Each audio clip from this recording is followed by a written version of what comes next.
You're listening to the Living Mandala podcast, and this is an episode all about Jupiter, the mighty planet here in our solar system with tremendous influence and force. Stick around after the bell, after Rachel and I have our amazing conversation about Jupiter, and I'll share a little bit more about where I think the Jupiterian areas of the house and home are. That is one of my goals with this podcast series, is to somehow bring everything back to the house and home where we live, the expression of our lives that's most visible is sort of how we live, where we live, why we live, how we live, where we live, all of those types of things.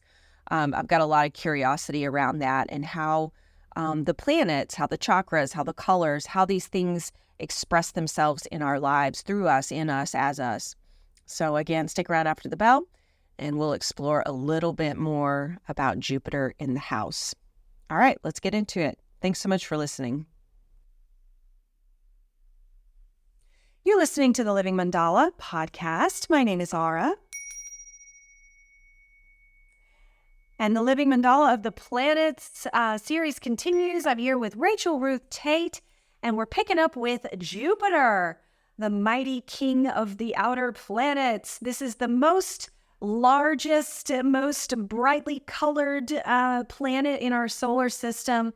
And some astronomers believe that it plays an important role in using its massive gravity to capture, expel our solar system from many comets and asteroids and things that would otherwise penetrate into the inner circle and thus threatening Earth. Jupiter has a whole field unto itself. It's got many, many moons. There's a lot going on with Jupiter. It's the fourth brightest object in the sky after the sun, the moon, and Venus. We got bright, shiny, gigantic Jupiter. Now, Jupiter rules over Thursday, and in Romance languages, Thursday shows up in kind of the more Jupiterian vocabulary. I can't pronounce these, Rachel. How do you say that in French? Do you speak French? Jeudi. Jeudi. And then jueves. And then jueves, of course. So that's the jovial Yes, kind of parts of Jupiter. And of course, in classical Roman mythology, Jupiter is the sky god, ruler of the gods, the guardian, the protector. And of course, his symbol is the thunderbolt. So let's talk about Jupiter. First of all, I love that there are so many moons. Think about how many people Zeus or Jove had children with, like in the midst. Totally appropriate. But Jupiter is our greater benefic. That means it is our higher good. Venus being the personal good, Jupiter, that more universal good. It governs learning, teaching, expansion, growth. These are physical significations. Jupiter is ever expanding, right? It is always growing. But it speaks to those more erudite of pleasurable things like philosophy, like faith, like spirituality or spiritualism. The sort of hero's journey, if you will, that becoming, that expanding out into who you were meant to be from the small nugget that was born as a person. And Jupiter takes quite some time to move around the zodiac. It is the first of what we call our social planets. They are best seen in terms of our experience and exchange with the things outside of us. So it's the first of those planets that we don't consider necessarily personal. It's our social benefit. It's the abundance that we receive from and with groups, right? Or giving to other groups. And Jupiter speaks a lot to the nature of our personal credos and philosophies and how those are informed by our experiences. Now, Jupiter has two signs, the first of which is Sagittarius. Sagittarius is the 9th sign in the zodiac. It's mutable fire, and it's represented by the centaur archer. Now, the most famous of the centaur archers is Chiron. He was a great teacher, as well as a great student, as well as a warrior for truth, as well as a humanitarian. These are all Jupiterian significations. But you can think of Sagittarius like the outward journey for discovery, adventure, the going out to seek that which is beyond your native. So how can I discover, right, life and truth, capital T? Mercury might govern the data, the facts, but Jupiter is about why are we here? What is the nature of the universe? How are we created? And in Sagittarius, we go out to experience those things and understand them. Its second sign, its yin or receptive sign, is Pisces, the last sign in the zodiac, mutable water, represented by the two fish. Think Vesica Pisces here. I mean, it is a beautiful and interesting archetype, the Piscean. The mutable water is about that connection of all living things, right? In Pisces, Jupiter receives wisdom rather than going out searching for it. It is those direct downloads that we get from spirit, source, universe, God. Mercury actually does not do well in Pisces or Sagittarius, which tells you why we can't agree on the name of God or say it in any way, because that's Jupiter's territory and Mercury can't speak that truth. But Jupiter exalts in Cancer.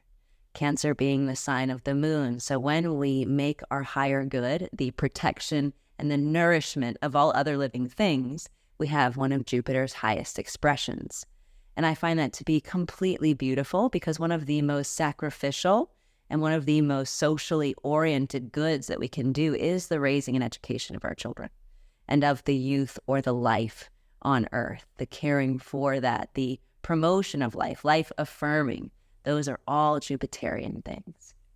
Cool. I love Jupiter. It's such a cool planet because it's all the good stuff, and it's all the greater good stuff, it's the greater benefic, like you were saying. Okay, so the chakra, you can go back to the chakras of the house series and scoop this up. There's a whole episode on the sacral chakra, which is interesting, right? Because it's like the sex chakra, basically. So that's interesting that Jupiter, but on another hand, it's sort of like, but that's how we reproduce and that's how we, expand our humanity and expand our knowledge is by making more humans and proliferating knowledge. So on some level, it definitely resonates. 10 is the metal correspondence to Jupiter. And we mentioned Thursday earlier as being the day of the week named after Jupiter.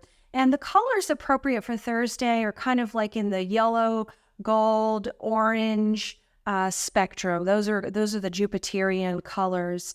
And so very often it's nice to wear those colors and really link up energetically. Since we're chanting Jupiter all day, we might as well wear Jupiter's color somewhere in the mix.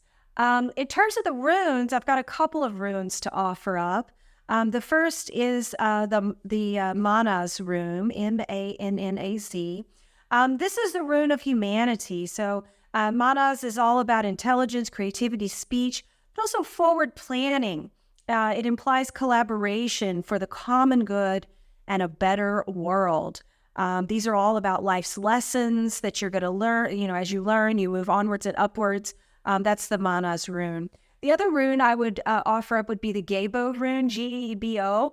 And some interpretations connected to the planet Jupiter because it implies connections. It's indicated with an X. It's just simply an X, and it's all about gifts given and received. So I would offer up that one as well. The tarot card associated with Jupiter is the Wheel of Fortune, the Wheel of Fortune card. So those who are into the tarot can make some very quick associations there with the Wheel of Fortune. It's just the word fortune. Being in the card, the name is pretty profound. Okay, so Rachel, talk to us about a yoga pose that really taps into the power and energy of Jupiter. So I wanted to bring every archetype of Jupiter into the pose, and I have chosen Dhanurasana bow pose because Sagittarius rules the thighs, and bow pose, if you can imagine, being prone on the floor on your stomach and having the arms reaching back, grabbing the ankles and lifting the feet toward the sky and lifting the head at the same time. So it's a big chest opener, sort of a back bend of sorts. But Sagittarius rules those quads, those thighs, and we are lifting through the thighs. It's a very strong pose in that regard. As well, Pisces is the feet, the ankles. So we've got those coming in. We are connecting the hands and the feet. But I love this especially because Cancer, where Jupiter exalts, rules the chest, and the chest is pressed down against the earth. And there could be nothing to me as Jupiter in the moon sign, right? The earth is herself our mother, right? We came from her. So pressing one's chest against the earth. And also, I feel like the sacral chakra, just to reference that very quickly, activated here that lower belly space, very strong through the lower belly in this Dhanurasana bow pose. But it is also the origin of our connection and generation of creative things and of play. And the Centaur Archer, Sagittarius, is evidence. Jupiter likes to play. There is higher good in play and in game, in sport. There's some intangible greater good in that. For sure. Happiness, joy, and also like your body's in the shape of a bow. Archery. Exactly. You've got it. Oh, I love you. And then in terms of the orbit of Jupiter, it is inherently expansive. And again, there'll be pictures in the show notes, but the orbit of Jupiter it takes a long time to go around the sun, like 11 some odd years. And it's got these little loops. But it's inherently big. It's got a bigness to it, and it's got an expansiveness to it that you can just see in the shape of the orbit. It's really, really beautiful. In terms of the offering that I would make a recommendation for, you can find it online. It's for free. There is a PBS episode. They did a whole series on the planets at one time, maybe a few years ago. It's actually pretty recent. And I remember watching the episode on Jupiter and just being totally blown away at, like I said earlier, it is a gravitational field unto itself. It is huge. It has moons. There is so much going on with Jupiter. And in that spirit of higher learning and in that spirit of wanting to, offer up an expansion of one's horizons, I'm going to post a link to this particular episode of the PBS series. They did, like I said, a whole series on the planets, and I'll post a link to the episode on Jupiter. It's well worth your time. It's about an hour long, and it's quite insightful. And I think a lot of this astrological information will simply make a lot more sense in some way by learning kind of more of the scientific understanding, of the planet and what all it brings to the table in terms of our solar system. So with that, is there anything else to say about Jupiter at this time? I think that Jupiter is inherently its own meditation, and that meditation springs from Jupiter, as well as prayer. So thinking about Sagittarius as the outward expression, the prayers we send up to the greater, and then the meditation, the making silent space for that which we can receive in response to that which we have put out. Cool. Jupiter is that one who teaches us these things and more. Yeah, that's very insightful. Wow, meditation itself is Jupiterian. Very cool. All right, well, you're listening to the Living Mandala podcast. We'll be back in a couple weeks with Saturn.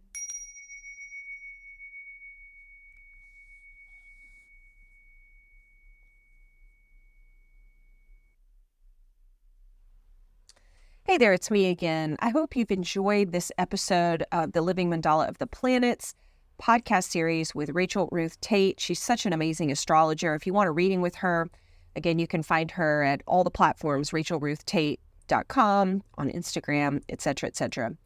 Wanted to speak a little bit more about Jupiter and how it manifests in our house and home through us.